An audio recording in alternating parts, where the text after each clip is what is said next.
I'm Tony, and today, we're diving into gap analysis. Whether it's for ISO 27001, NIST, or fixing security gaps, a well-executed gap analysis is how you get clarity and move forward in GRC. What is a gap analysis? A gap analysis is a methodical review of where your organization stands today versus where it needs to be to meet a specific standard or framework. It compares your current state to a specific standard, say, ISO 27001. It's different from a risk assessment, which focuses on vulnerabilities and risks. Think of it this way: risk assessment says, here's where you might get hurt, while gap analysis says, here's what you're missing to achieve compliance. Why bother with a gap analysis? Simply put, it saves you time and resources. By identifying what's already in place and what's missing, you can avoid redundant efforts and focus on targeted improvements.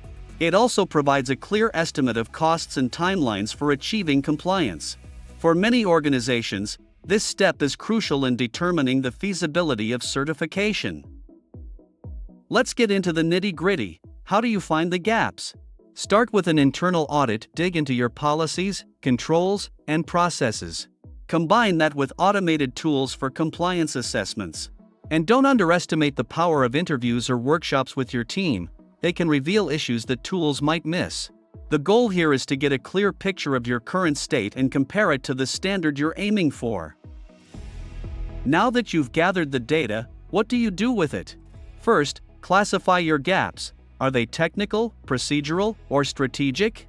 Next, look for patterns. Are these isolated issues, or do they point to a bigger problem?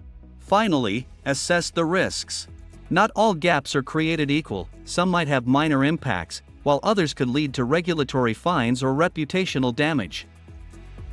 Start by prioritizing. Focus on the ones that pose the biggest risks or have the quickest wins. Create a plan with clear ownership and deadlines, and track your progress with tools like risk registers or project management software. This is where you start transforming insights into actionable improvements. Of course, none of this happens in a vacuum. You'll need resources, time, budget, and buy-in from leadership. The trick is to align your gap analysis with other initiatives to maximize efficiency. For example, can remediation efforts support multiple compliance goals? When you show leadership how these efforts tie directly to business objectives, buy-in becomes a lot easier. At this point, you might be thinking, this sounds great, but where do I start? Luckily, Centraleyes makes this process easier. Contact us today to see how Centraleyes can assist your compliance and risk management. Any questions can be dropped in the comments section below.